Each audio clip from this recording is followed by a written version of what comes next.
Hey guys, welcome to another edition of FrightFest. This is episode 26. Just want to let you know, even though October is over with, I still have plenty more videos for you guys for the FrightFest series. Mainly because I finally got my internet back up and running on my laptop. I had a Windows update that completely crippled my internet, so I've been uploading the videos when I was watching my niece and nephew, so it wasn't at a normal rate that I would like to. So I'm gonna, all the episodes I filmed, I'm gonna be uploading them throughout. So there's plenty more FrightFest episodes for you guys to enjoy.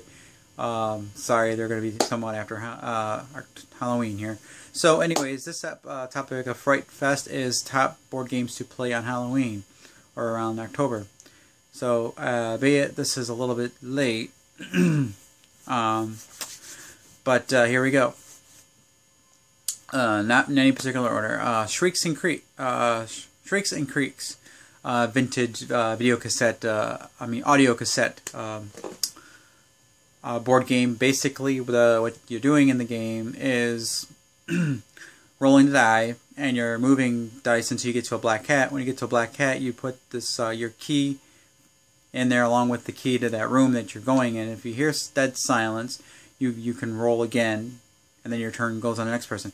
If there's noise, you wait till you find out what the voice in the cassette tells you to do, and you go to that location. And on the way of the vintage era here, the other one is Nightmare. I really like the Nightmare series. They're a pretty cool video cassette, VHS, and I got them converted onto DVD. Not high quality, but better than nothing. And you can get the files online for the video, and for the file to convert it over to DVD or whatever on YouTube if the channel's still up. That's what I had to do. So there's that. Werewolf Inquisition, which is a werewolf without player elimination. Because each turn, werewolf players will have a lynch character thing, and will get to change the row up that the Inquisitor decides to pick. So once that happens, the werewolves devour that player, and if it happens to be a werewolf, then the cards get reshuffled on the board, basically saying that the werewolves panic. And they switch everywhere. All the cards get switched, stuff like that. So it's kind of cool without player elimination. Claustrophobia. It's a two-player game where one player plays monsters, demons, and the other players play these. I guess they're not really. They're like anti-heroes. They're like they were like convicts, and they're basically released. And if they basically get rid of their demon problem, they'll get paroled, kind of thing. It's a pretty cool game. Dread Curse by Smirk and Dagger. Really neat game where you're pirates divvying up gold by taking from other pirates from a bag, and you're trying not to get the curse coin, but you're at the same time you're trying to push a curse coin or force other players to get the curse coin. So it's kind of like got that push your luck element, because you can't leave the game with the curse coin, and if everyone else leaves and only people are holding the curse coin, they're out of the game. So having the curse coin, you can't really win. So that's by Smirk and Dagger. Betrayal at House on the Hill. That's definitely been a prime staple Halloween game. We did last year with the soundboard for Betrayal House on the Board, and that's really, it's got the creepy atmosphere. It's got it borrows a whole bunch of the B movies, horror movies, and all kinds of horror themed stuff, like the things that go bump in the night, and like the first half of the game, everybody's just randomly searching a house, and then all of a sudden, when you don't roll high enough on your dice equal to a number of these omen cards, then it triggers a haunt, and the haunt could be everybody for themselves. One player could be a betrayer of the group, or a number of things, or or it could be the house against the players. It's just really interesting game, and it's even got those B movie endings where it's like they're not always you win, one side wins, but then it's not exactly a triumphant for either side. It's got that like dark, like to be continued feel to it. So there's that one.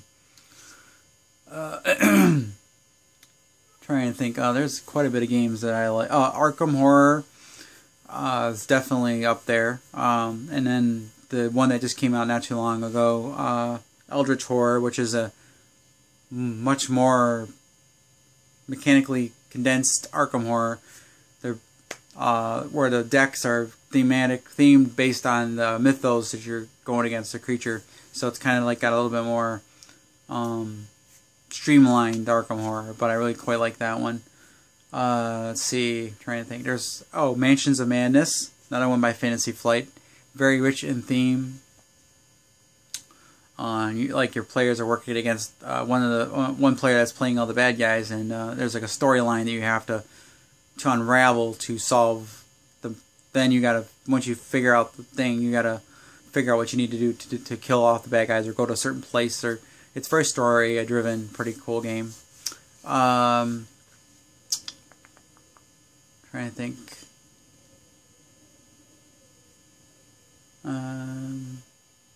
Elder Sign. That's another by Fantasy Flight.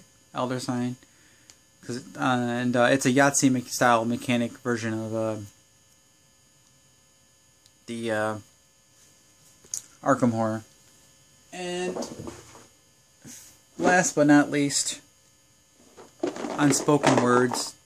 It's a pretty cool game. It's basically it's almost like playing Scrabble with a Cthulhu Cthulhu creature theme. You're pretty much got a handful of cards and you're trying to make words out of it, and then once you basically write that word spelled, like, so if you spell cat and then you write on a piece of paper that cat, no one else can do that word. They can do cats, but they can't use that word, so it's forbidden to use that word again. And then you add up the point value on the cards, and then you roll a die. If you're equal to or greater than the result, you don't lose a sanity token. Once you only have, when you come down to like one token left, you can make up any word you want, and then so it's a pretty neat game. And it comes with the little Cthulhu pawns there, if you see it in that little box there. Pretty cool. So yeah, that's it. There's a lot of others that I probably could mention, but I wanted to keep this video under 10 minutes. But and there's another game that we're waiting for by Kickstarter called This House is Haunted. And if this game was out right now, I think that would be another one I would really like to play. But because instead of playing around a table, you're getting up and exploring your house, and you put a pile of cards in a room, and you're basically essentially trying not to be possessed by demons.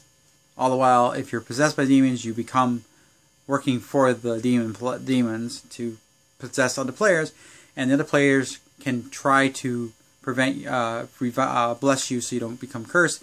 But when you're a bad person, you can pretend you're helping the other players by discarding the, like say you go in one room, you get a demonic 5 card, then the second room you go to, you got a demonic 5 card. You have 10, so you can say, well, if you bless me, and then you discard it, and they realize that you discarded it's like, okay, I'm not cursed anymore, and you still got that curse card, so you can kind of play on it's getting people to waste blessings when you have way more point totals. Because if you have 5 or more demonic points in your hand, and then the good seals count. So if you have a seal of 2, it takes away from the 5. Then you're no longer. Once you reach less than 5 on the demon side, less than 5, then you become a human again. So, but while you're a demon player, you're trying to connive.